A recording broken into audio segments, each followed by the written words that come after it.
the nodes ion basis will come back.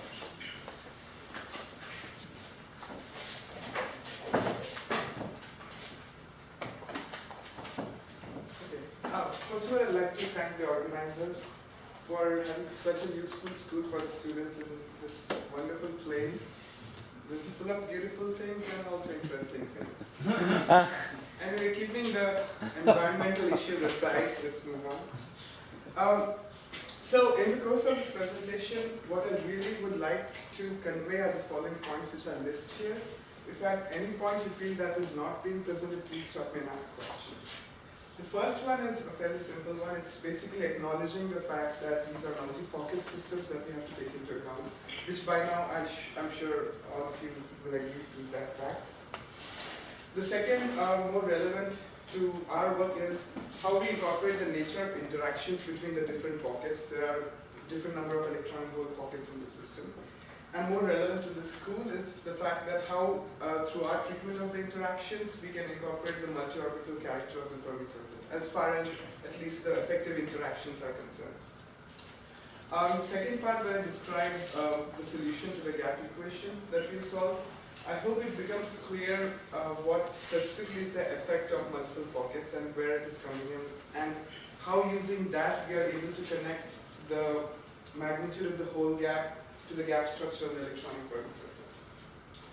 So to get started, this is a cartoon picture of a 4-pocket model where you have 2 hole pockets at the gamma point and 2 electron pockets at the sides. A 5-pocket model is a simple extension where an additional hole pocket at 5 pi appears, and then there's interaction between all of the pockets. And that's, you should look up a Hamiltonian which describes the effective interaction connecting all the pockets. The way we treat interactions is the following.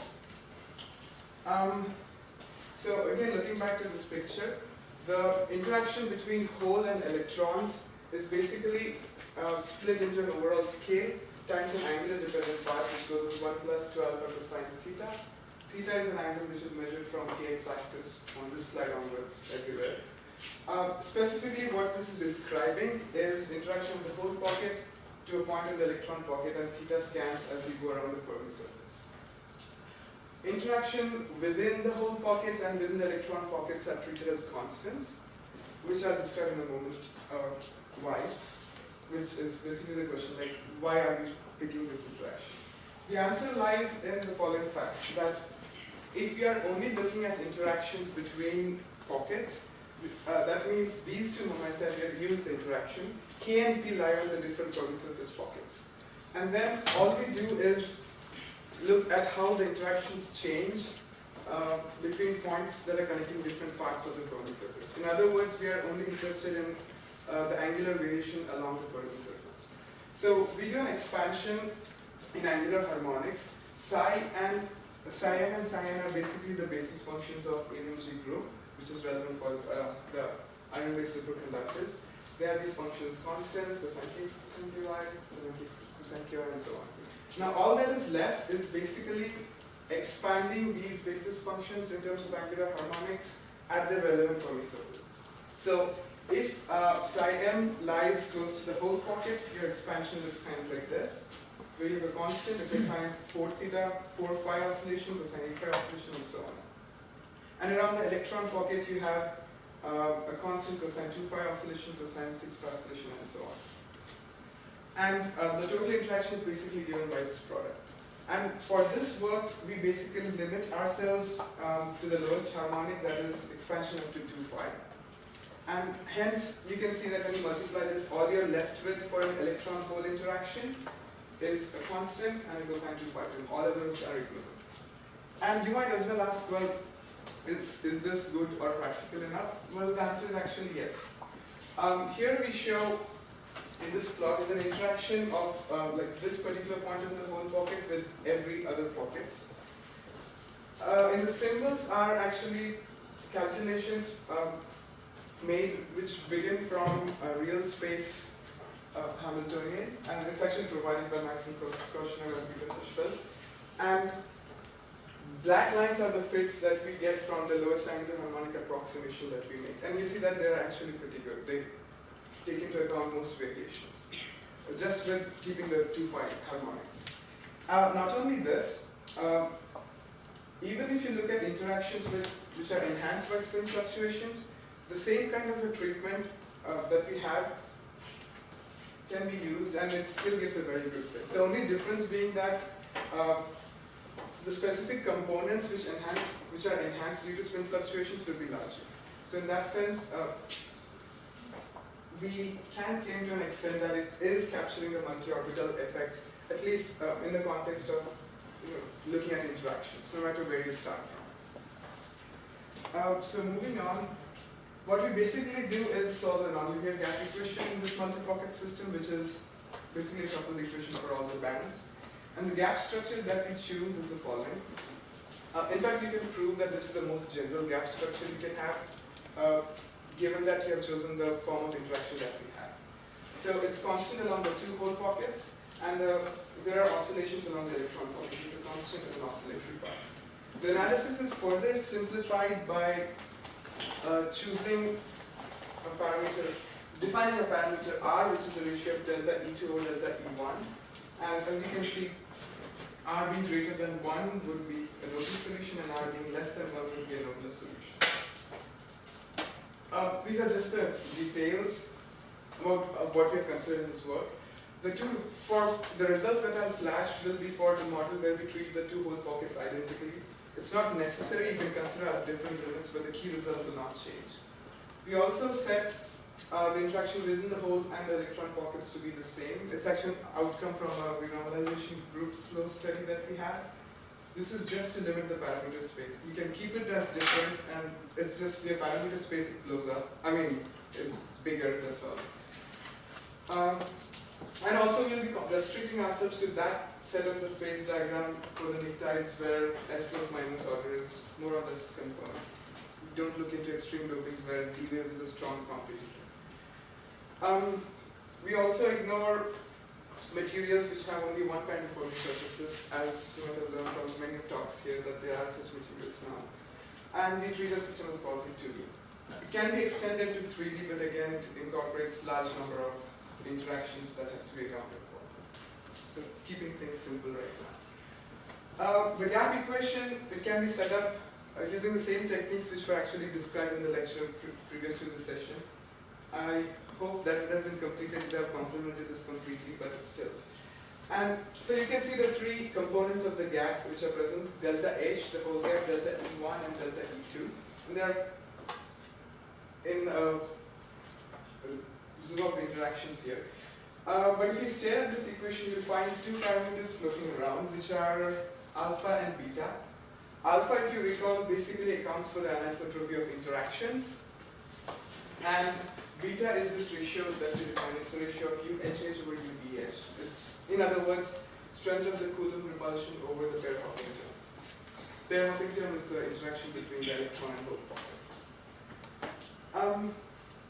So before we get to actually solving this, it might be useful to see what exactly the presence of multiple pockets is doing. And that can be understood in the following way. In conventional one-band BCS theory, the way we get the 2 delta over TC ratio theoretically is the following. You look at solutions at t equal to 0 and at t equal to TC. From t equal to 0, you get the gap magnitude as a function of the cutoff and the interaction scale. At t equal to TC, you can get TC as a function of cutoff and interaction scale, and then you combine them to get rid of this, and you get the universal number 2 delta over TC is the usual 3.53. For the 4-pocket case, you start out by doing the same, except that in this case, we have a whole vector which corresponds to different components of the gap structure. The whole gap, and gamma 1 is just the ratio of delta E1 over delta H, and gamma 2 is delta E2 over delta H. And getting rid of this dependence on cutoff and the interaction scale in this case is non-trivial, because this vector changes its behavior from t equal to TC to t equal to 0. And this is actually what is coupling the whole gap magnitude to the gap structure on the electronic Fermi surface. And to get rid of this, what we do is basically use the argument that, well, if you're in the weak coupling limit, this change can be characterized by an expansion in the powers of interaction. And the goal would be to basically use this and substitute it back into the gap equation, expand it to a consistent order, in fact first order in the interaction UTH, interaction scale UTH, and just go ahead and solve the gap equation. Moving ahead, this is the result that we get. Here I plot on the z-axis 2 delta over Tc in units of the BCS number 3.53 with respect to a parameter space of alpha and beta. Alpha, again, I remind you, is the anisotropy of the interactions that we are considering. Beta is the relative strength of the Coulomb repulsion. The nice thing about this plot is that it shows you within the parameter space where you can have nodes and you cannot have nodes. And that is basically, you can characterize this by looking at this parameter R that you get out of the solutions. In these regions you have R greater than 1, and in the nodeless regions you have R less than 1. It also shows the well-known features that if you set alpha to 0, allowing no anisotropy, you know you will have constant plus minus gap on the hole and electron Fermi surfaces. And there it's a well-known result that if the Coulomb repulsion exceeds a certain value, you will not get any solution here. And that's why this thing sits at 0. If you allow anisotropy in the system, the gap develops nodes to fight the Coulomb repulsion, and that's basically given by as you move up along the alpha axis. Further, the other observation that you can make here is that as you go from the nodeless to the nodal region, you can observe that the 2 delta over Tc ratio gradually goes down. And that's probably easily seen if you project it along the beta axis, and that's here. And the interesting observation from here is that, well, one, beyond beta critical, you only get nodal solutions, which is expected. But below beta critical, you get basically 3 zones. The zone in between the 2 dashed lines here is kind of a gray area where whether you have a nodeless or a nodal solution depends on the amount of anisotropy in the system. But above a certain value, you're guaranteed that you'll get a nodeless solution, and below a certain value, you're guaranteed to get a nodal solution. That's also evident from this plot. If you extend this thing up, above that particular value, you're guaranteed to get nodeless, and below that, you have the blue, which is where you have nodal.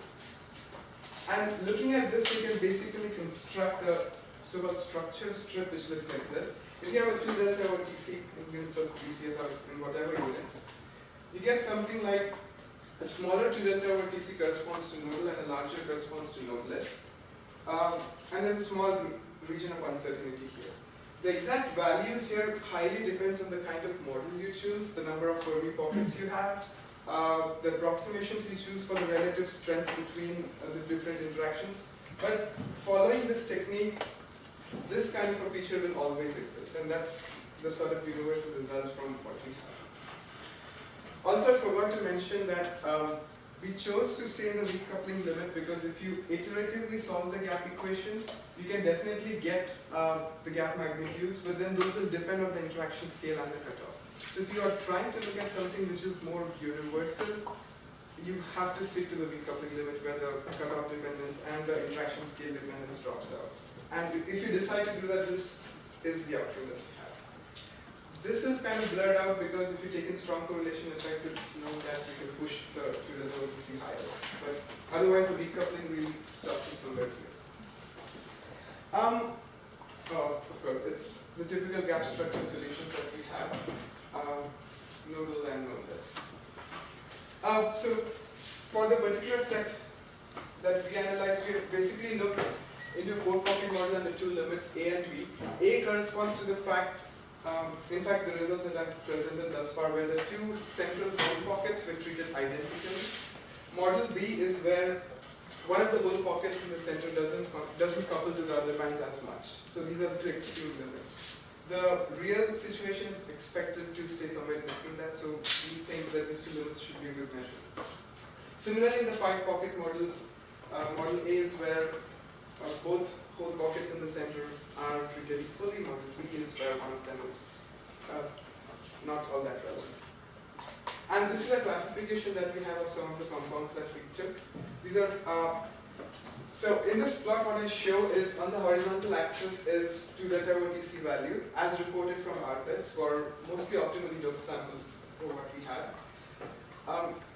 The symbols sitting on top are supposed to be compared to the 4-pocket model A, and the ones on the bottom are supposed to be compared to 5-pocket model A. And you can see that lithium iron arsenide compounds sit here.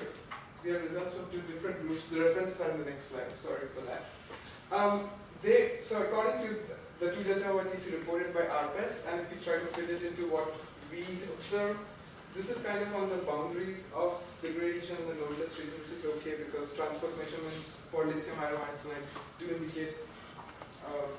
do not indicate any presence of nodes. The same thing with the other group that we have for lithium iron arsenide, it's well into the nodeless region. And same thing with other compounds.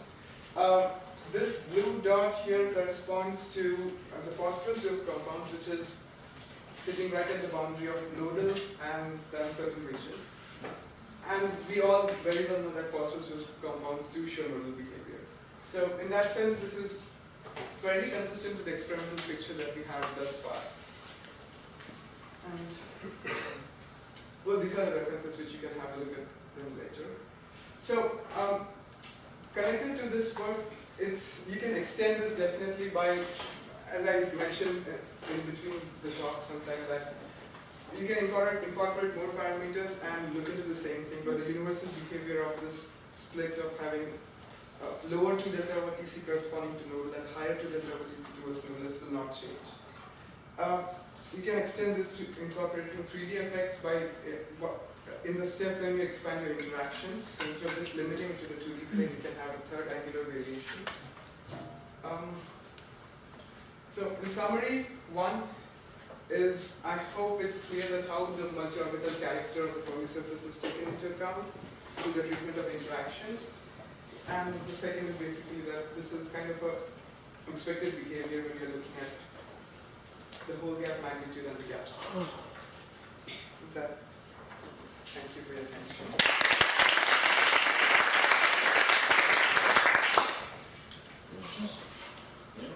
So I guess this twofold anisotropy can be measured by RPES measurements, right? So on these other pockets, have you looked at that in any detail? The twofold anisotropy? Like the gap. Well, most of the results that are available for the whole gap, they don't see any nodes. So they can still see twofold anisotropy.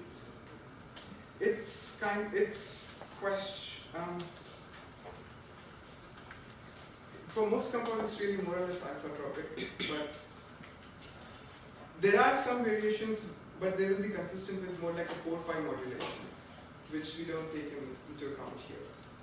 But yeah, it's nothing very deep, so we don't really have to worry about that. So to answer Daniel's question, this is all A1G. There are 2 electron pockets, right, at different corners. So what is twofold and one is twofold the other way. So you actually won't see any twofold anisotropy unless you focus on a specific pocket. Question? They can look at the specific pocket. Can you? Well, the 2 pockets, both color electron pockets, there's 2 of them. It's very difficult to resolve the gap in these pockets. But now the question, can I see your gap equations? Yes.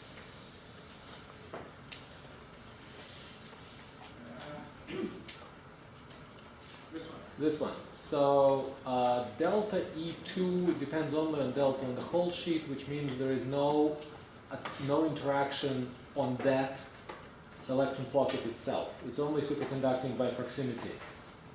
Is that how I read the last equation? Yes. Yes, we basically ignored the interaction between the 2 whole pockets. You can show that it's not relevant. Wait. Electron pocket. Electron pocket. Electron pocket. Okay. Yeah. So you it's can show that it's not really relevant to the gap structure. Not relevant to the gap structure or TC and everything else? Just the gaps. Just the well, yeah, even the existence of solution or not to that extent, it doesn't affect much. Okay, thanks.